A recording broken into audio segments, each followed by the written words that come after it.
Class 11 business studies semester 1 का chapter number 2 that is forms of business organization का आज हम लोग का डे 4 है, फोर्थ क्लास है। ठीक है, ये टॉपिक थोड़ा लंबा है इसीलिए टाइम लग रहा है, बट है इजी, आपको समझ में आराम से आ जाएगा। तो लास्ट क्लास हम लोग पार्टनरशिप पूरा कंप्लीट किए थे, I guess LLP limited liability partnership हम लोग पूरा वहां तक कर लिए थे। Types of partnership, partnership at will, ये सब आप लोग को पढ़ाए थे, कैसे करके रजिस्ट्रेशन होगा पार्टनरशिप का, ये सब आप लोग को बताया गया था। ठीक है, तो चलिए हम लोग स्टार्ट करते हैं। आज हम लोग स्टार्ट करेंगे कोऑपरेटिव सोसाइटी से। ठीक है ना, कोऑपरेटिव सोसाइटी। तो सबसे पहले ये समझना है सर, कोऑपरेटिव सोसाइटी होता क्या है। What do you mean by the term cooperative society. ये जो कोऑपरेटिव सोसाइटी है क्या मतलब है इसका, देखो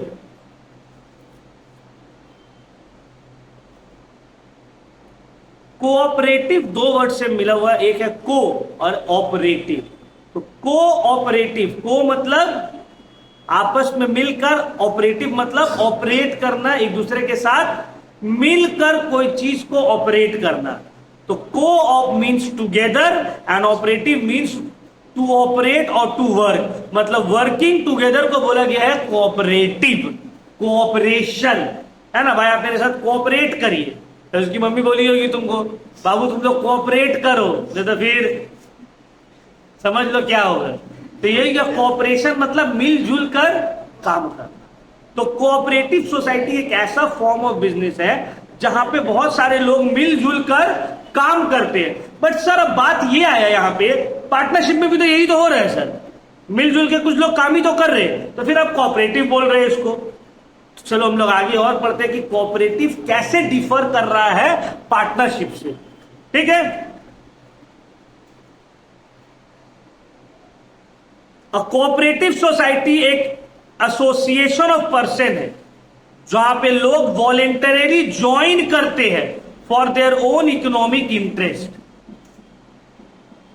It is a voluntary association of person who join together with the aim of welfare of its member is known as a cooperative society। नहीं समझ में आया सर, समझ में आया कुछ नहीं समझ में आया, हम लोगों को पता है तुम लोग को नहीं समझ में आया।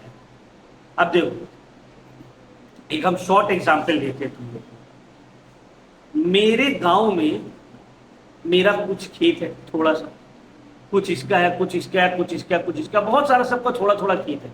अगर हम लोग अपना थोड़ा थोड़ा खेत में कुछ करने का कोशिश करें, कुछ नहीं होगा।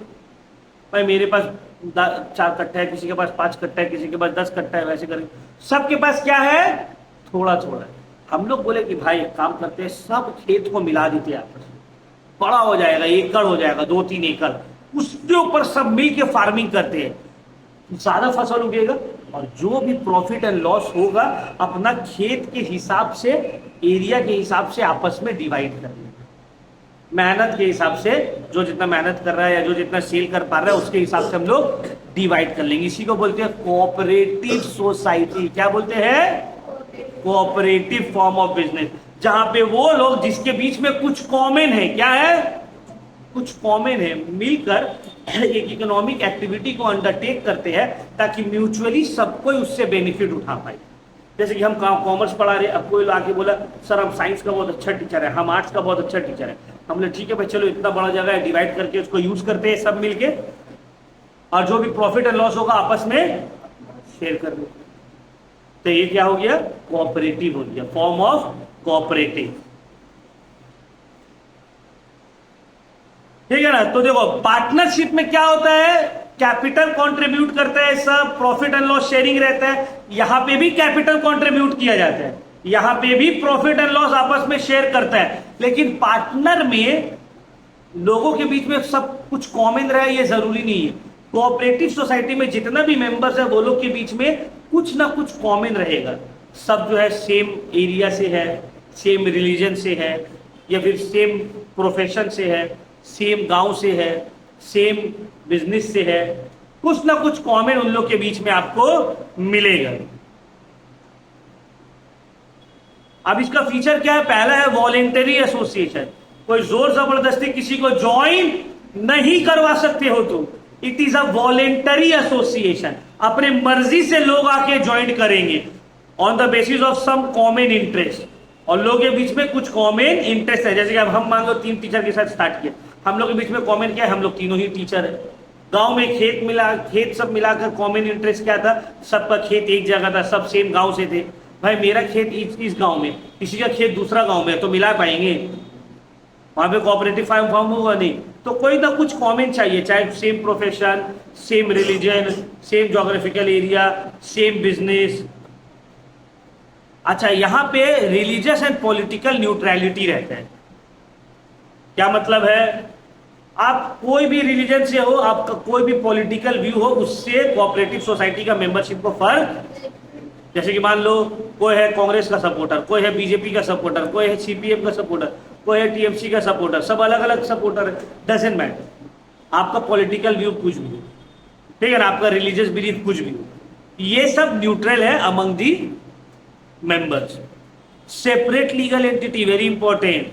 अब तक हम आप लोग को पढ़ा रहे थे कि बाबू सोल प्रोप्राइटरशिप और पार्टनरशिप फॉर्म ऑफ बिजनेस में बिजनेस और ओनर दो अलग अलग लोग नहीं है, दोनों का पहचान एक ही है। मतलब सोल प्रोप्राइटरशिप और पार्टनरशिप में बिजनेस जाना जाता है अपने ओनर के नाम से। जैसे कि मेरा एक sole proprietorship form of business है, हम जो कोचिंग चला रहे हैं, अब तुम कोचिंग में नाम सेम है, टीचर बदल गया, तुम आओगे तुम बोलोगे नहीं भाई हमको नाम से क्या ले दे रहा है, जो टीचर था उससे ही तो पढ़ लेते। तो यहां पे क्योंकि मेरा कोचिंग का अपना आइडेंटिटी नहीं है, मेरे ही नाम से जाना जा रहा है, हम पढ़ा रहे हैं, इस वजह से स्टूडेंट लोग आ रहे हैं। अगर हम छोड़ के कोई दूसरा स्टूडेंट को टीचर को रखेंगे, हो सकता है स्टूडेंट लोग एग्री ना करें, ठीक है ना।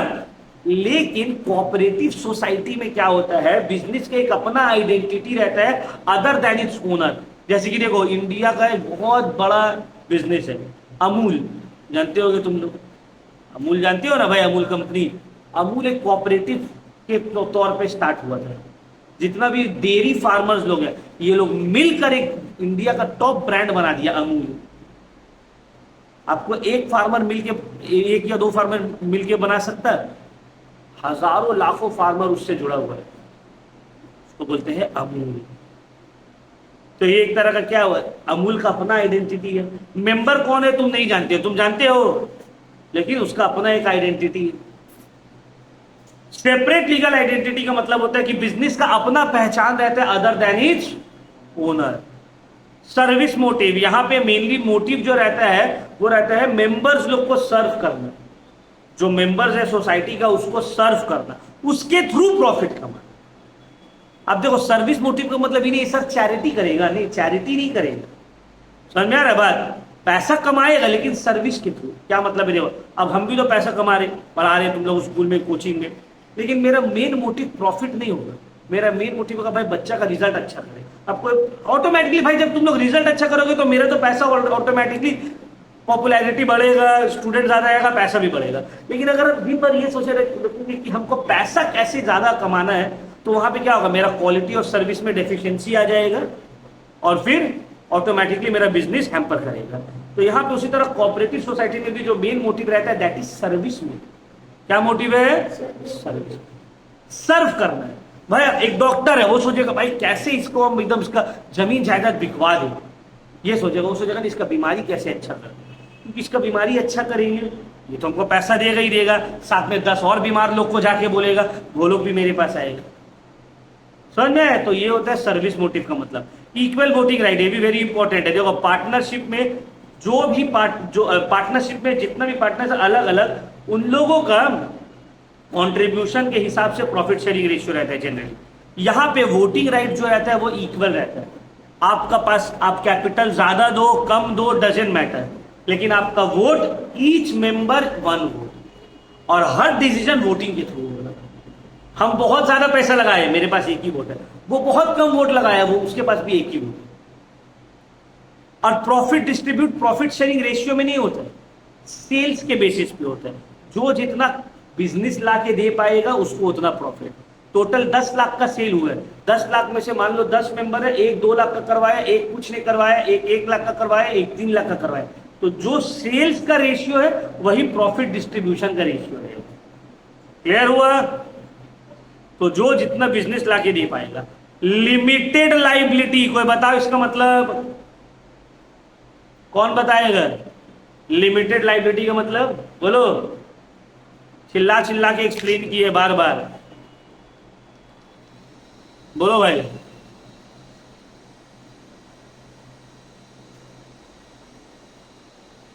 लिमिटेड लाइबिलिटी का मतलब? हाँ, बोलिए, तुम लोग क्या कर रहे यार? सोल प्रोप्राइटरशिप बिजनेस और पार्टनरशिप में है अनलिमिटेड लाइबिलिटी। क्या है? Unlimited liability. क्या मतलब होता है अनलिमिटेड लाइबिलिटी का? कि अगर बिजनेस डूब गया और बिजनेस अपना डेब्ट्स, लॉसेस को रीपे नहीं कर पा रहा है, तो जो ओनर है, पार्टनर्स है, वो लोग को अपना पर्सनल एसेट को बेचकर बिजनेस का लॉसेस को रिकवर करना पड़ेगा, पे ऑफ करना पड़ेगा। लेकिन कोऑपरेटिव सोसाइटी में जो मेंबर्स लोग का लाइबिलिटी है वो है लिमिटेड। लिमिटेड मतलब अगर बिजनेस डूब गया, बिजनेस अपना रीपेमेंट नहीं कर पा रहा है, अपना लॉसेस का भरपाई नहीं कर पा रहा है, तो जो मेंबर है वो लोग को अपना पर्सनल एसेट बेचने का जरूरत नहीं पड़ेगा। तो वो लोग क्या करेगा, जितना पैसा उन लोग का लगा हुआ है बस वो डूब जाएगा। हम लोग एक कोऑपरेटिव सोसाइटी फॉर्म किए, 5 लाख रुपए सब लगाया, मिलके बिजनेस डूब गया। जो 5 लाख लगाए थे वो डूब गया। अब हमको अपना घर बाड़ी बेच के बिजनेस का लॉसेस को पूरा करना, ये होता है meaning of limited liability. Limited liability का मतलब आपका मैक्सिमम नुकसान होगा जितना पैसा आप लगाए। और अनलिमिटेड लाइबिलिटी का मतलब होता है कि आपको अपना प्रॉपर्टी बेचना पड़ जाएगा। गवर्नमेंट का कंट्रोल रहता है, रेगुलेशन रहता है, जिसके अकॉर्डिंगली ये मैनेज होता है। Cooperative act of 1912। अच्छा, यहाँ पे जनरली ट्रेडिंग जो है वो कैश में होता है, बाइंग एंड सेलिंग सब कुछ कैश में होगा। Transfer of share, cooperative society में भी आप अपना शेयर को फ्रीली ट्रांसफर नहीं कर सकते हो। जैसे पार्टनरशिप में आप अपना शेयर को फ्रीली ट्रांसफर नहीं कर सकते थे, कोऑपरेटिव सोसाइटी में भी आप अपना शेयर को फ्रीली ट्रांसफर, कि भाई मेरा हिस्सा है, हम अपना हिस्सा इसको बेच दिए, नहीं बेच सकते without the permission of the cooperative members. Clear हुआ? अब देखो कोऑपरेटिव और पार्टनरशिप के बीच का डिफरेंस क्या है। पार्टनरशिप में मिनिमम 2 मेंबर है, कोऑपरेटिव में मिनिमम, पार्टनरशिप में मैक्सिमम 50 मेंबर, कोऑपरेटिव में नो लिमिट, जितना भी हो सकता है। पार्टनरशिप में रजिस्ट्रेशन ऑप्शनल है, कोऑपरेटिव में रजिस्ट्रेशन कंपलसरी है। ठीक है? पार्टनरशिप में कुछ ना कुछ बिजनेस होना जरूरी है, कोऑपरेटिव में बिजनेस हो ये जरूरी नहीं है। पार्टनरशिप में म्यूचुअल बेनिफिट्स होता है सिर्फ पार्टनर्स को, कोऑपरेटिव में मेंबर्स को भी बेनिफिट होगा और पब्लिक को भी बेनिफिट होता है, सोसाइटी को भी बेनिफिट होगा। ठीक है? तो ये सब लाइबिलिटी अनलिमिटेड रहता है पार्टनरशिप में, यहां पे लाइबिलिटी लिमिटेड रहता है। पार्टनरशिप का अपना कोई सेपरेट आइडेंटिटी नहीं रहता है, no separate legal existence. Partnership firm का, बिजनेस का अपना कोई पहचान आइडेंटिटी नहीं रहता है, वो अपने पार्टनर्स के पहचान से जाना जाता है। जबकि कोऑपरेटिव सोसाइटी का सेपरेट आइडेंटिटी रहता है, उसका अपना एक पहचान रहता है। पार्टनरशिप का मेन मोटिव है अर्निंग प्रॉफिट, इसका मेन मोटिव है सर्विस टू मेंबर। ठीक है? क्लियर हुआ?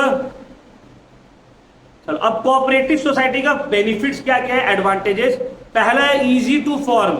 सर ये फॉर्म करना बहुत आसान होता है, ठीक है ना, बहुत छोटा सा लीगल स्टेप, ये बहुत थोड़ा सा,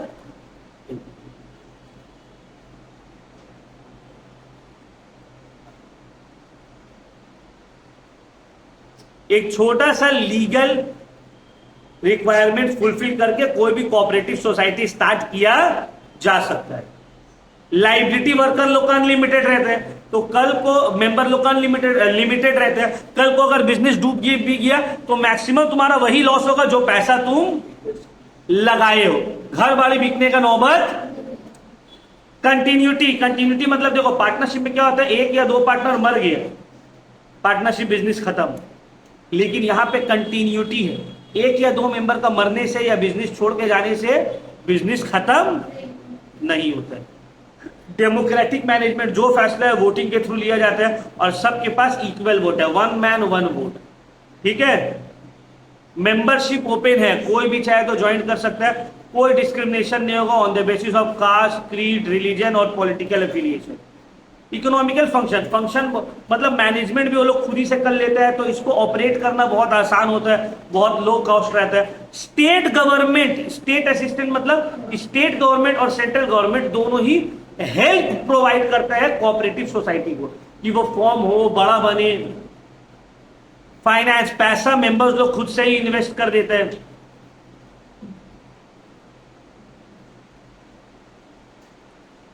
डिस्ट्रीब्यूटिव जस्टिस, प्रॉफिट जो है वो कौन सा बेसिस पे डिस्ट्रीब्यूट होता है? सेल्स के बेसिस पे, कि जो जितना बिजनेस बना के देगा उसका उतना मुनाफा, ठीक है। और cheaper and better supply, generally cooperative society जो गुड सप्लाई करता है वो बेटर क्वालिटी का होता है, सस्ता होता है। अमूल देखो कितना अच्छा क्वालिटी का और कंपेरेटिवली चीपर भी है। सोसाइटी को भी इससे बहुत बेनिफिट मिलता है। इसका कुछ डिसएडवांटेजेस भी है, लिमिटेशंस है। सबसे बड़ा डिसएडवांटेज है कि पैसा बहुत लिमिटेड रहेगा, क्योंकि बहुत सारा गरीब लोग मिलकर ये चीज स्टार्ट करते हैं, तो गरीब लोग मिलकर भी बहुत ज्यादा अमीर तो नहीं बना देगा ऑर्गेनाइजेशन को। अब एक आख है जो बहुत सक्सेसफुल हो गया, जैसे कि अमूल हो गया, ये सब हो गया, लेकिन majority of the cooperative society में फाइनेंशियली बहुत ज्यादा दिक्कत होता है। मैनेजमेंट भी इनएफिशिएंट रहता है, क्योंकि वर्कर लोग आपस में मिलकर खुद ही मैनेज करते हैं, मेंबर लोग। मोटिवेशन नहीं रहता है, क्यों? क्योंकि उसको पता है कि भाई मेंबर जितना भी है कोऑपरेटिव सोसाइटी का, सबको कुछ ना कुछ फायदा मिलेगा। तो हम बहुत ज्यादा मेहनत कर रहे हैं और पूरा का पूरा प्रॉफिट जैसे सोल प्रोप्राइटरशिप में मेरा हो जाता था वैसे नहीं होगा। यहाँ गवर्नमेंट का कंट्रोल बहुत ज्यादा रहता है इस टाइप ऑफ बिजनेस में, तो ये एक तरह का डिसएडवांटेज है। मेंबर्स में आपस में कॉन्फ्लिक्ट हो सकता है, जैसे पार्टनरशिप में होता है। सीक्रेट्स को बनाए रखना मुश्किल होता है, क्योंकि यहाँ में नंबर ऑफ मेंबर ज्यादा रहता है। आप अपना शेयर्स को किसी को ट्रांसफर नहीं कर सकते। बहुत सारे टाइम जो फंड्स है वो मिस यूज कर लेते हैं मेंबर्स लोग, ठीक है ना। और पार्टनर और वो मेंबर जो काम कर रहे हैं ऑर्गेनाइजेशन के लिए, उसको उतना बेनिफिट नहीं मिलता है इस तरह का बिजनेस से। अच्छा, कोऑपरेटिव सोसाइटी कौन कौन टाइप ऑफ बिजनेस में ज्यादा सूटेबल होगा?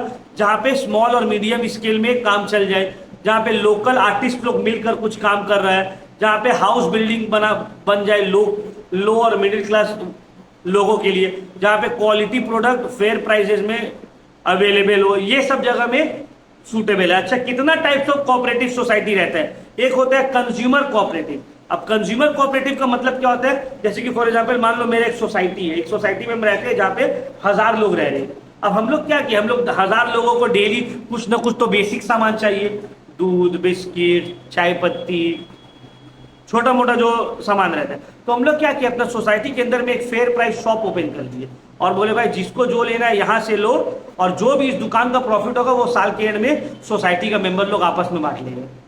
तो ये हो गया कंज्यूमर कोऑपरेटिव सोसाइटी। मतलब तुमको सब सामान सस्ता में मिल जाएगा।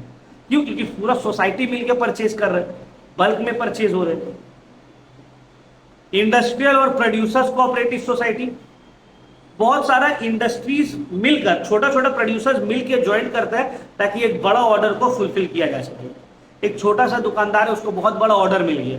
एक छोटा सा बिरयानी का दुकान है, उसको बोल दिया एक दिन में तुमको 50 डिश बना के देने हैं कल। अब वो तो सकेगा नहीं, वो क्या करेगा, आसपास का 10 दुकान वाला से बैठ के मीटिंग किया, बोला भाई 5-5 डिश करके सब बनाते हैं, जो पैसा आएगा आपस में बांट लेंगे। ये हो गया प्रोड्यूसर्स कोऑपरेटिव या इंडस्ट्रियल कोऑपरेटिव। प्रोड्यूसर्स लोग मिलकर ज्वाइन कर रहे हैं ताकि एक बड़ा चीज को इंप्लीमेंट कर सके और जो प्रॉफिट हो आपस में ये लोग बांट लें, और ताकि रॉ मटेरियल भी सस्ता में मिल जाएगा, लेटेस्ट मशीनरी वो लोग अफोर्ड कर पाए। फिर आता है मार्केटिंग कोऑपरेटिव। मार्केटिंग कोऑपरेटिव क्या करता है, छोटा छोटा प्रोड्यूसर्स लोग मिलकर एक बड़ा बल्क में सामान तैयार करता है और उसको मार्केट करके फिर अपना गुड्स को बेच देता है ज्यादा दाम में। जैसे देखो बहुत सारा छोटा छोटा किसान है एक गांव में, अब ये लोग को अपना माल भेजना है, फॉर एग्जांपल मान लो दिल्ली, मुंबई, कोलकाता। अब एक आदमी भेजेगा तो बहुत ज्यादा ट्रक का पैसा लग जाएगा, तो सब मिलके क्या किया, थोड़ा थोड़ा थोड़ा थोड़ा करके अपना माल को ट्रक में भरा, जो भी पैसा आया आपस में डिस्ट्रीब्यूट किए कर लिया और उसको माल को डायरेक्टली भेज दिया। इसमें क्या हो गया, थोड़ा थोड़ा करके सबको देना पड़ा। फिर आता है क्रेडिट कोऑपरेटिव। क्रेडिट कोऑपरेटिव का मतलब होता है जो बीसी होता है ना, बीसी सुनोगे तुम लोग, भाई बीसी लगा के 1000 रुपया, 2000, 10,000, 5,000 महीना तुम दे रहे हो। अब मान लो 5,000 महीना दे रहे हो और 20 महीना का है, तो तो 5,000 इंटू 20, 1 लाख रुपया हर महीना आ रहा है। अब 20 आदमी में से एक एक करके हर महीना ले रहे हैं। अब इससे क्या हो रहा है, तुमको इंटरेस्ट देना नहीं पड़ रहा। इंटरेस्ट ये हो या हर महीना किसी ना किसी का हेल्प हो जा रहा है, तुम तोड़ तोड़ के पैसा दोगे लेकिन तुमको बल्क में एक बार में मिल जा रहा है। समझ में आ रहा है बात? फार्मिंग कोऑपरेटिव तो आप लोग को ऑलरेडी हम एक्सप्लेन कर दिए। हाउसिंग कोऑपरेटिव देखियो ना, गोकुल धाम कोऑपरेटिव सोसाइटी, ठीक है, तारक मेहता का उल्टा चश्मा में। अब इसमें क्या होता है, देखो अब घर हो गया बहुत महंगा, कोई एक आदमी के लिए जमीन खरीदना बनाना बहुत डिफिकल्ट है। मान लो 50 आदमी मिलकर एक प्लॉट ऑफ लैंड खरीदा, लैंड को कोऑपरेटिव सोसाइटी में कन्वर्ट किया, उसमें बिल्डिंग बनाया, ठीक है, सब एक एक फ्लैट ले लिया। अब इसमें क्या हुआ बोलो तो, कोई भी एक आदमी के लिए करना बहुत मुश्किल है। अब बड़ा जगह लेके सब आदमी मिलके बिल्डिंग बनाया और सब मिलके इसमें रह रहा है, ये क्या हो गया, सस्ता में हो गया। एक आदमी इतना बड़ा जगह कैसे बना पाता, कैसे अफोर्ड कर पाता, लेकिन जब 50 आदमी साथ में आए तो ये सब अफोर्डेबल हाउसिंग होता है, बड़ा बड़ा फ्लैट्स, बड़ा बड़ा सिटीज में कोऑपरेटिव सोसाइटीज जो रहते हैं, ठीक है। नेक्स्ट हम लोग आते हैं कंपनी, ये बहुत इंपॉर्टेंट है। कंपनी वाला पोर्शन जो है it is very very important.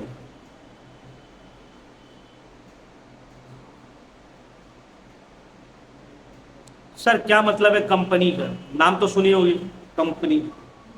Company का मतलब होता है एक joint stock company, voluntary association है ऑफ इंडिविजुअल। ऐसे समझ में नहीं आएगा, बहुत ज्यादा इंग्लिश है। देखो अलग अलग फॉर्म्स ऑफ बिजनेस होता है, इसमें से एक होता है सोल प्रोप्राइटरशिप, एक होता है पार्टनरशिप, एक होता है कोऑपरेटिव सोसाइटी HUF, और एक होता है कंपनी। कंपनी का मतलब होता है कि फॉर एग्जांपल मान लो हम एक बिजनेस खोले, जैसे कि मान लो मेरा नॉलेज नेशन का जो कोचिंग सेंटर है इसको हम एक कंपनी में कन्वर्ट कर दिए। अब इसमें जितना भी पैसा का जरूरत है, कैपिटल का जरूरत है, वो कैपिटल को हम छोटा छोटा पार्ट में डिवाइड कर दिए। जैसे कि फॉर एग्जाम्पल मान लो हमको 1 करोड़ का जरूरत है, हम ये 1 करोड़ को 10-10 रुपया का शेयर में डिवाइड कर दिए, टोटल 10 लाख शेयर आ गया। अब ये 10 लाख शेयर हम मार्केट में बेच देंगे। किसी के पास अगर 100 रुपया वो 10 शेयर खरीदेगा, किसी के पास 1 लाख रुपया तो वो 10,000 शेयर खरीदेगा, किसी के पास 1 करोड़ है तो वो पूरा का पूरा शेयर खरीद सकता है। अब थोड़ा करके मेरे पास पूरा 1 करोड़ रुपया वापस आ जाएगा इन दी फॉर्म ऑफ कैपिटल। अब ये लोग जो कैपिटल इन्वेस्ट किया है शेयर्स खरीद के, शेयर्स क्या होता है, एक कंपनी का टोटल जो कैपिटल होता है उसका छोटा सा टुकड़ा, उसको हम लोग क्या बोलते हैं, शेयर। और जो वो शेयर खरीदता है वो उस कंपनी का हो जाता है मालिक। क्या हो जाता है, मालिक या इन्वेस्टर। जैसे कि हम अगर रिलायंस का शेयर खरीद लेते हैं तो हम रिलायंस का मालिक हो गए। अब इसका ही मतलब नहीं रिलायंस का मालिक हो गए तो कल को धीरू भाई मुकेश अंबानी को फोन कर दिया कि एंटीलिया खाली कर दो, अब हम हो गए मालिक। ऐसा नहीं, हम मालिक हुए, शेयर हुए सिर्फ उतना का जितना हम परचेज किए। अगर टोटल रिलायंस का वैल्यू मान लो 1 ट्रिलियन है और हम 10,000 रुपया का शेयर खरीदे तो हम सिर्फ 10,000 का जो हिस्सा है उसका हम ओनर है, पूरा रिलायंस का ओनर नहीं है। समझ में आ रहा है बात? जनरली हम लोग सोचते हैं ओनर मतलब कंप्लीट ओनर, नहीं। कंपनी में ओनर का मतलब होता है उतना हिस्सा का ओनर हो। अब टोटल 10 लाख शेयर है, उसमें से 100 शेयर मेरा है, तो 100 शेयर का मालिक हम है, पूरा कंपनी का मालिक हम, वन ऑफ द मालिक में से हम भी एक मालिक होंगे। क्लियर हुआ? तो जॉइंट स्टॉक कंपनी एक वॉलेंट्री एसोसिएशन ऑफ पर्सन है जिसका अपना एक आइडेंटिटी है, सेपरेट लीगल एग्जिस्टेंट है, परपेचुअल एग्जिस्टेंस है, कॉमन सील है। ये तीनों का भी एक्सप्लेन करेंगे। इसका कैपिटल को डिवाइड कर दिया गया है शेयर्स में जो कि फ्रीली ट्रांसफरेबल है। अब ये जो फीचर्स है very very very very very very important. Joint stock company का फीचर बहुत इंपॉर्टेंट है।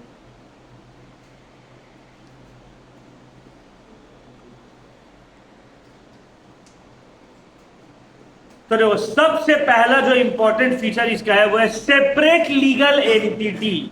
अभी हम एक्सप्लेन किए क्या मतलब इसका, सेपरेट लीगल एंटिटी का क्या मतलब, बोलो। अभी कोऑपरेटिव सोसाइटी में एक्सप्लेन किए ना, कोऑपरेटिव सोसाइटी का सेपरेट लीगल एंटिटी है, यहां फिर से आ गया। कंपनी और मालिक दो अलग अलग है, और कंपनी का अपना एक पहचान है या आइडेंटिटी है ना। जैसे कि अभी हम तुमसे पूछे कि अच्छा बताओ तो गूगल का ओनर कौन है, फाउंडर कौन है, तुमको नहीं पता, लेकिन तुम गूगल को जानते हो। तुमसे हम पूछे अच्छा बताओ तो व्हाट्सएप का ओनर या फाउंडर कौन है, तुमको नहीं पता, लेकिन तुम व्हाट्सएप कंपनी का नाम सुनी। तो इसका मतलब है व्हाट्सएप और गूगल का अपना पहचान है, other than its owner. Owner कोई भी हो, लेकिन वो कंपनी का अपना एक पहचान या आइडेंटिटी है। फिर आते हैं परपेचुअल एग्जिस्टेंस। परपेचुअल एग्जिस्टेंस का मतलब देखो, सोल प्रोप्राइटरशिप और पार्टनरशिप में क्या होता है, मान लो एक दुकान है, एक दुकान का ओनर है एक अंकल, अंकल का हो गया इंतकाल, दुकान क्या हो गया, बंद, है ना। लेकिन कंपनी में ऐसा नहीं होता है। अगर कंपनी का कोई ओनर, कुछ शेयर होल्डर्स या मेंबर्स का डेथ हो जाए या कंपनी छोड़ दे तो कंपनी बंद। रतन टाटा का मरने के बाद क्या रिलायंस, टाटा बंद हो गया? टाटा चल रहा है ना भाई। धीरू भाई अंबानी का डेथ के बाद क्या रिलायंस बंद हो गया? रिलायंस चल रहा है। अभी मुकेश अंबानी भी रिटायर ले लेगा या डेथ कर जाएगा तो भी रिलायंस बंद, क्योंकि कंपनी का एक अपना पहचान है and it will continue to exist. Company का जिंदगी या लाइफ उसका मेंबर का जिंदगी के ऊपर डिपेंडेंट नहीं है। क्लियर हुआ? समझ में आया? कोई दिक्कत? एक और एग्जांपल दे रहे, म्यूट करके, ऑनलाइन में नहीं दे सकते। Next, common seal.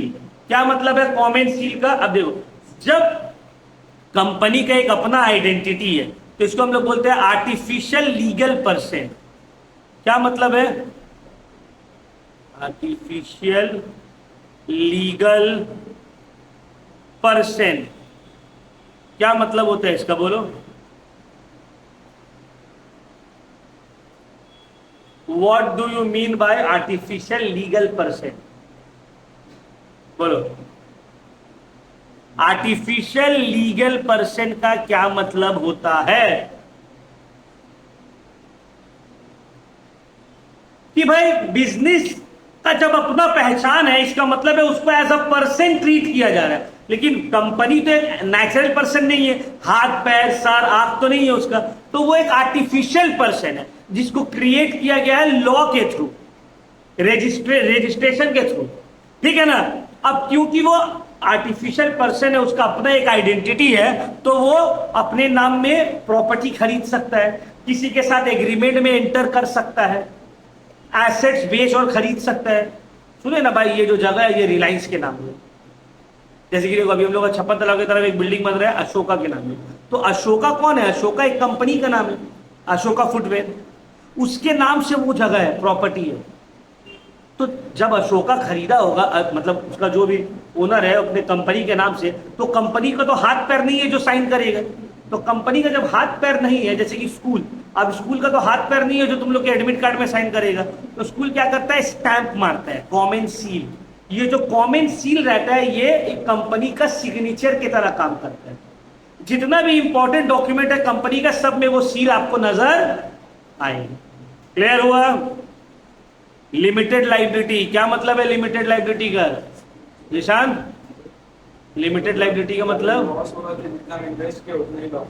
कंपनी में भी मेंबर्स या ओनर्स लोग का लाइबिलिटी लिमिटेड रहते हैं। जितना पैसा हम लगाए हैं बस उतना ही तक का मेरा नुकसान होगा।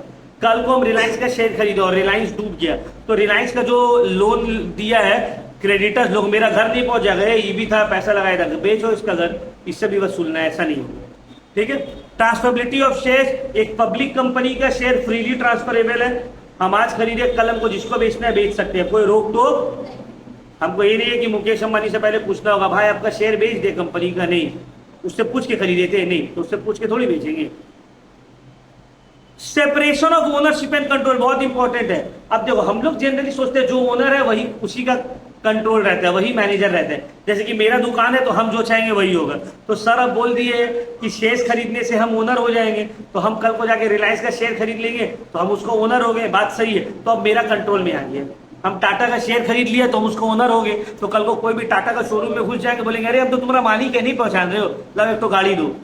तो वैसे नहीं होगा। क्यों? क्योंकि ओनर और कंट्रोल दो अलग अलग लोगों के हाथ में रहता है, ओनरशिप अलग है और कंट्रोल रहता है मैनेजमेंट के हाथ में। हाँ, मैनेजमेंट को अपॉइंट ओनर लोग ही करेगा, लेकिन डे टू डे एक्टिविटीज में ओनर लोग का कोई भी रोल, मैनेजमेंट का रोल रहता है। अब जनरली क्या होता है इंडिया में, मुकेश अंबानी का सबसे ज्यादा शेयर है रिलायंस में, तो वो अपने आप को डायरेक्टर बना लिए, वोटिंग होगा तो उसी के सबसे ज्यादा वेटेज है। समझ में आया? फिर जो भी रूल्स एंड रेगुलेशंस है, गवर्नमेंट का कंट्रोल इस तरह का बिजनेस में बहुत हाई रहता है और सब रूल्स एंड रेगुलेशन आपको फॉलो करना पड़ता है। अब इसका कुछ एडवांटेजेस भी है। जॉइंट स्टॉक कंपनी का जो सबसे पहला एडवांटेज ये है सर, कैपिटल बहुत ज्यादा रहता है, ह्यूज कैपिटल रिसोर्स, इतना पैसा रहेगा, trillions and billions of dollar रहते हैं इन लोग के पास। लाइबिलिटी भी लिमिटेड, कल को तुम शेयर्स खरीदे, डूबा तो जो पैसा लगाए वो डूबा, घर बाड़ी बेचने थोड़ी बचेगा पड़ेगा। कंटिन्यूटी ऑफ एग्जिस्टेंस, मेंबर या ओनर लोग का मरने से बिजनेस के एग्जिस्टेंस में कोई फर्क नहीं पड़ता है। मैनेजमेंट एफिशिएंट रहता है, क्यों? ये सोल प्रोप्राइटरशिप की तरह सब काम खुद से नहीं करते हैं। मुकेश अंबानी खुद से ही हिसाब कर रहे हैं, खुद से ही सब कुछ कर रहे हैं, नहीं, एक्सपर्ट्स हायर्ड किया हुआ रहता है और वो एक्सपर्ट मैनेजमेंट अलग अलग फील्ड का वो लोग हिसाब किताब करते हैं। अकाउंट्स टॉप चार्टर्ड अकाउंटेंट्स देख रहे हैं, आईटी का काम टॉप इंजीनियर्स देख रहे हैं, मार्केटिंग का काम टॉप ग्रेजुएट्स एमबीए ग्रेजुएट्स देख रहे हैं। समझ में आ रहा है? तो एक्सपर्ट मैनेजमेंट रहता है। शेयर का ट्रांसफरेबिलिटी, आप जब चाहो अपना शेयर्स को बेच सकते हो। पब्लिक का कॉन्फिडेंस हाई रहता है जनरली बड़ा बड़ा बिजनेसेस में। एक्सपेंशन का चांसेस भी बहुत ज्यादा रहता है। डेमोक्रेटिक मैनेजमेंट, शेयर होल्डर्स लोग ही वोट करके मैनेजमेंट को डिसाइड करता है। डिस्पर्सल ऑफ ओनरशिप, कोई एक ओनर नहीं रहता है, ओनरशिप बटा हुआ रहता है, कोई भी एक आदमी उसका ओनर। और कंपनी सोशली बहुत ही यूजफुल होता है, काम करता है सोसाइटी के लिए, इंप्लॉयमेंट जनरेट करता है। लेकिन इसका कुछ डिसएडवांटेज भी होता है सर। पहला, डिफिकल्टी इंफॉर्मेशन। एक कंपनी फॉर्म करना चाय दुकान की तरह नहीं है कि सर गमछा खरीदा, तौलिया खरीदा, एक तो लुंगी लिया, बस दो सैंडो गंजी खरीद लिए, एक तो छोटा गैस खरीद लिए, बस हो गया सर, चाय दुकान खोल ली। तो ये कंपनी ऐसा नहीं होगा। कंपनी में बहुत सारे लीगल फॉर्मेलिटीज आपको फुलफिल करना पड़ेगा। लैक ऑफ मोटिवेशन, जो इंप्लॉइज रहेगा कंपनी का वही ना सोचेगा कि भाई हम क्यों इतना मेहनत करें, मेरा तो सैलरी फिक्स है, ज्यादा मेहनत करे कम मेहनत करे हमको तो उतना ही मिलेगा। सोल प्रोप्राइटरशिप में पता है कि जितना मेहनत करेंगे उतना ज्यादा प्रॉफिट होने वाला है। डिले इन डिसीजन, यहाँ पे क्विक डिसीजन नहीं होगा, हर चीज तुमको पूछ के करना पड़ेगा। गवर्नमेंट का कंट्रोल बहुत हाई रहता है। बहुत सारे टाइम मैनेजमेंट में आपस में झमेला हो जाता है, ओनर्स में आपस में झमेला हो जाता है। ओलियोक्रेटिक मैनेजमेंट, मतलब कुछ ही लोगों के हाथ में पूरा पावर दे दिया जाता है। अनहेल्दी स्पेक्यूलेशंस, क्या मतलब है इसका? बहुत सारे टाइम तुमको टिप मिला है, 100 का शेयर है ले ले, कल रात को ही 200 का हो जाएगा। तुम ले लिए 1 लाख रुपए का शेयर, कल रात को 200 की जगह हो गया 10 रुपये का, बस। तो ये अनहेल्दी स्पेकुलेशन बहुत ज्यादा होता है। सुने होगे तुमने स्टॉक मार्केट में अच्छा लोग अपना पैसा डुबा देते हैं। मोनोपोली का डेंजर हो जाता है, मतलब कंपनी जब बहुत बड़ा हो जाता है तो वो देश को कंट्रोल करने लगता है, जैसे कि आज हो रहा है। अडानी एंड अंबानी मिलकर पूरा इंडिया को कंट्रोल कर रहे हैं, वो लोग अपने हिसाब से पॉलिसीज बनाते हैं। अब ये नहीं है कि बीजेपी इस वजह से ऐसा हो रहा है। जब कांग्रेस आएगा तो कांग्रेस के साथ में जो रहता है उसका जो फेवरेबल इंडस्ट्रियलिस्ट है उन लोग को बेनिफिट होगा। आज बीजेपी है जो, तो इन लोग के ऊपर जो पैसा लगाया उन लोग को बेनिफिट हो रहा है। तो जब कंपनी बहुत बड़ा हो जाता है, मोनोपोली का डेंजर हो जाता है, वो पूरा सिस्टम को कंट्रोल करने लगता है। ईस्ट इंडिया कंपनी क्या बोला था कि मालिक बस मसाला लेके जाएंगे और कुछ नहीं करना। धीरे धीरे धीरे करे तेरा, ये लोग के पास तो बहुत पैसा है, ये लोग में आपस में बहुत लड़ाई झगड़ा है। धीरे धीरे करके फ्रॉम ट्रेडर्स टू रूलर्स, हम ही लोग को गुलाम बना लिया है ना। मोनोपोली का मतलब होता है कि एक बिजनेस जो पूरा मार्केट को कंट्रोल करता है और उसका कोई भी आसपास में कंपटीशन नहीं है। क्लियर हुआ? कोई डाउट, कोई दिक्कत, कोई प्रॉब्लम? नेक्स्ट आते हैं types of joint stock company. Sir कितना types of joint stock company है? मेनली 2 कैटेगरी में डिवाइड किया गया, एक है प्राइवेट कंपनी और दूसरा है पब्लिक कंपनी। अब देखो प्राइवेट कंपनी का क्या मतलब होता है? प्राइवेट कंपनी का मतलब होता है वो कंपनी जिसका मिनिमम 2 मेंबर होगा, मैक्सिमम 200 मेंबर होगा। जिसका मेंबर्स लोग अपना शेयर्स को ट्रांसफर नहीं कर सकता है किसी और को, जो कि जनरल पब्लिक को अपना शेयर्स नहीं बेच सकता है, जो कि जनरल पब्लिक से इन्वेस्टमेंट नहीं ले सकता है, और जिसका minimum paid up capital 1 lakh रुपए होना चाहिए, और जिसके नाम के पीछे लिखा हुआ रहेगा pvt.ltd। देखना, प्राइवेट लिमिटेड मतलब वो क्या है, प्राइवेट कंपनी। ठीक है, और पब्लिक कंपनी का मतलब होता है वो कंपनी जिसका मिनिमम 7 मेंबर होगा और मैक्सिमम में कोई लिमिट नहीं है, जो अपना शेयर्स को इजीली ट्रांसफर कर सकते हैं, जो जनरल पब्लिक से पैसा इन्वेस्ट करवा सकता है। ठीक है ना, जिसका minimum paid up capital 5 lakh है, और जिसके नाम के पीछे लिखा हुआ रहेगा लिमिटेड, सिर्फ लिमिटेड एलटीडी, मतलब वो क्या है, पब्लिक कंपनी। जैसे कि टाटा, रिलायंस, ये सब पब्लिक कंपनी है।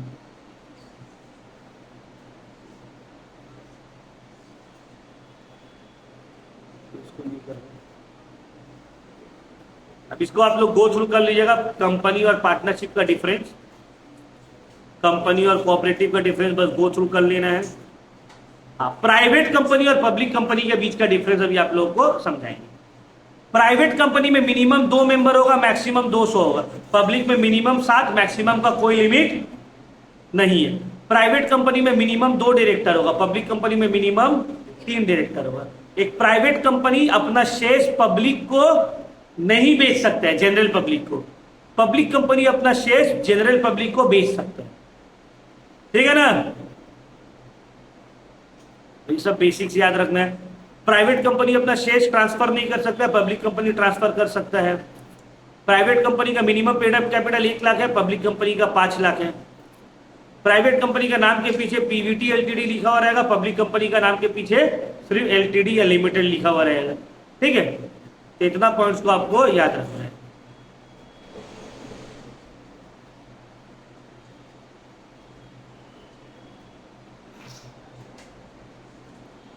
कोई दिक्कत?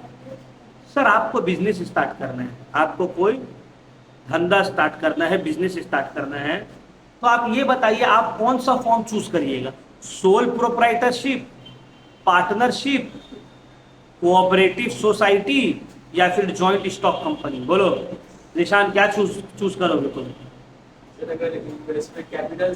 सर ये डिपेंड करेगा बहुत सारा फैक्टर्स के ऊपर, कि हमको चाय का दुकान खोलना है लुंगी पहन के, या शर्मा के तरह, शर्मा टी स्टॉल की तरह चाय की दुकान खोलना है, जहां पे लोग BMW में आके मेरे घर, मेरा दुकान के सामने खड़ा रहे। समझ में आ रहा है? सर हमको बार्बर बनना है, हेयर स्टाइलिस्ट बनना है, बैटरी लेके खरीद के बैटरी में बैठा के लोगों का चूल काटोगे, या कि बड़ा सलून में खोलना है? तो ये बहुत सारा फैक्टर्स के ऊपर डिपेंड करेगा कि बैटरी में बैठ के तुम लोग चूल नहीं कटाए, कभी नहीं, कोई नहीं। क्या बाबा, हमको तो मेरा दादी बैटरी में बैठा के चूल कटवाती थी। स्कूल से आते थे, आते आते छोटा थे उस टाइम, नहीं बाहर में देखते हो कि रोड में जो होता है चूल वूल काटने वाला, वो लोग काला कलर का बैटरी रहता है, तख्ता की तरह दिखने में लगता है, बैटरी में बैठाता था पूरा एकदम, शर्ट वर्ट खोला वोला, सैंडो गंजी में उसी फुट में बैठ के, उसके बाद फिर वो अपना कपड़ा उपड़ा बांधेगा, फिर मेरा चूल वूल काट देगा, हो गया 10 रुपए में काम। उस वक्त 10 रुपया 12 रुपया ऐसे ही लेकर। फिर जब हमको थोड़ा सा इज्जत का डर लगने लगा, थोड़ा बड़ा होने लगे, हम बोला नहीं अब हम बैटरी में बैठ के नहीं करवा, अब हमको इज्जत चाहिए, अब हम सैलून जाए। वो उस वक्त फिर हम अपने से थोड़ा रोना धोना करके, जब हम 7-8 में गए, हम बोला नहीं अब इज्जत वाला मामला है, कोई दोस्त यार लोग देख लिया बैटरी में बैठ के तो फिर तो बहुत ज़्यादा बेइज्जती हो जाएगा। तब हम बोला नहीं, अब हमको भाई घर में थोड़ा इज्जत चाहिए, तो फिर हम थोड़ा नखड़ा उखड़ा करके बोला अब हमको सैलून जाए। अभी का बच्चा लोग बैटरी जाएगा, बोले अभी का माही लोग नहीं लेके जाएगी, नहीं बाबू मेरा बच्चा को धूप लग जाएगा, काला हो जाएगा, सर घूम जाएगा। हम लोग को ऐसी गर्मी से आते थे, मेरी दादी बैठा देती थी, ए चलो चूल कटवा के जाएंगे घर। हम भी बिंदास अपना 2 रुपये का कुछ हितला वाला दी खाने पीने का, खाते पीते अपना चूल कटवा लेंगे। अभी तो AC वाला रहना चाहिए, मेरा बच्चा ज़्यादा देर खड़ा नहीं रहेगा। लेकिन अभी भी देखते हैं बाहर में बैटरी रहता है, लेकिन अब देखते नहीं, बजाब तो सिर्फ चचा लोग को देखते हो, जो चचा वचा रहता है वो लोग बैठ के चूल वूल बना रहा है, ये कर रहा है। एक लड़का तुम्ही लोग के क्लास में था, उससे सर पूछे ना, इमरान सर चूल कटवाया है तुम? बोला हाँ कटवाया। तो चूल तो कटा हुआ नहीं लग रहा है। बोला क्या बोल रहे सर? 400 रुपये दे के कटवाया है। सर बोला 400 रुपये दे के? हम तो अभी भी 50-60 रुपये में कटवा ले। क्या कटवाए भाई, जो कटा हुआ भी देख रहा, 400 रुपया लग गया। एक बार मेरा छोटा भाई, उसको चूल कटवाने भेजी मेरे अम्मी, वो क्या किया, हल्का हल्का ऐसे साइड साइड में कटवा लिया, हरा गया। अब मेरा अम्मी को आया गुस्सा, 50 रुपया दे के भेजा, बस इतना सा कटवाया, मेरा अम्मी उसको वापस ले गए, तो ये टकला कर दिया डायरेक्ट क्लियर, 1 रुपये टकला हो गया। बोलो तब मेरा अम्मी बोली अभी कटा के आए, फिर अगला हफ्ता कटवाने हो, एक बार में टकला कर दिया। हम भी अपना बेटा को पकड़ के टकला कर दिया। खैर अभी तो वो छोटा है, 2 साल का है, अभी उसको इतना समझ में नहीं आया। फिर जब स्कूल जाने लगेगा तब उसको अपनी इज्जत का परवाह होगा कि नहीं, तब वो प्रोटेस्ट में उठेगा कि टकला तो नहीं है। अभी तो ठीक, उसको फोन में दिखा दिया, देखते देखते हम उसको पूरा टकला कर दिया घर में बैठे बैठे। ठीक है, तो क्या कौन सा choice of form of business होगा आपका, ये डिपेंड करेगा नेचर ऑफ बिजनेस एक्टिविटी में। आपका बिजनेस का नेचर क्या है, पर्सनल, अगर ऐसा बिजनेस आप कर रहे हैं जहां पे पर्सनल अटेंशन का और डायरेक्ट कांटेक्ट का जरूरत है, तो सोल प्रोप्राइटर या पार्टनरशिप फॉर्म ऑफ बिजनेस ठीक है। लेकिन जहां पे डायरेक्ट कांटेक्ट का जरूरत नहीं है, तो वहां पे जॉइंट स्टॉक कंपनी चल जाएगा। कैपिटल, अगर आपको बहुत पैसा चाहिए तो जॉइंट स्टॉक कंपनी, कम पैसा में काम हो सकता है तो सोल प्रोप्राइटरशिप या पार्टनरशिप। डिग्री ऑफ कंट्रोल, आप चाहते हैं पूरा का पूरा कंट्रोल सिर्फ मेरे ही पास रहे, हम ही मालिक रहे, तो वहां पे sole proprietorship form of business चलेगा। लेकिन आप दूसरे के साथ शेयर करने के लिए रेडी हो अपना जो भी प्रॉफिट है ये सबको, तो वहां पे आप पार्टनरशिप या जॉइंट स्टॉक कंपनी फॉर्म कर सकते हो। अगर आपको ज्यादा लीगल फॉर्मेलिटीज में नहीं पड़ना है तो सोल प्रोप्राइटरशिप, दुकान खोलो, काम स्टार्ट। लेकिन आपको अगर पूरा लीगल फॉर्मेलिटीज कंप्लीट करने के बाद धंधा स्टार्ट करना है तो वहां पे जॉइंट स्टॉक कंपनी। अगर आप चाहते हो अनलिमिटेड लाइबिलिटी मेरा ना रहे तो जॉइंट स्टॉक कंपनी। आप अगर रिस्क लेने के लिए रेडी हो अनलिमिटेड लाइबिलिटी का तो सोल प्रोप्राइटरशिप या पार्टनरशिप। अगर आपको एफिशिएंट मैनेजमेंट चाहिए तो जॉइंट स्टॉक कंपनी। अगर आप सब कुछ खुद से मैनेज करने के लिए रेडी हो तो सोल प्रोप्राइटरशिप, ठीक है ना। अगर कंटिन्यूटी का गारंटी चाहिए तो जॉइंट स्टॉक कंपनी। अगर सोल प्रोप्राइटरशिप कर रहे हो तो वहां पे कंटिन्यूटी का कोई गारंटी नहीं होता है। क्लियर हुआ? कोई दिक्कत, कोई प्रॉब्लम? यहां तक हम लोग रखते हैं। नेक्स्ट क्लास में हम लोग preliminary stage in the formation of company start करेंगे। मोस्ट प्रोबेबली जो है नेक्स्ट क्लास तक हम लोग ये वाला चैप्टर को पूरा कंप्लीट कर देंगे।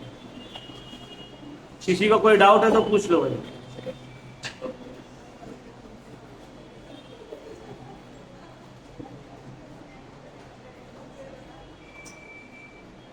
कोई डाउट? रिवाइज करते रहोगे। तुम लोग तो पूरा का पूरा भूल जा रहे हो, तुम लोग को तो याद ही नहीं रह रहा है क्या पढ़ाई थे। तो याद रखना पड़ेगा भाई क्या हुआ है।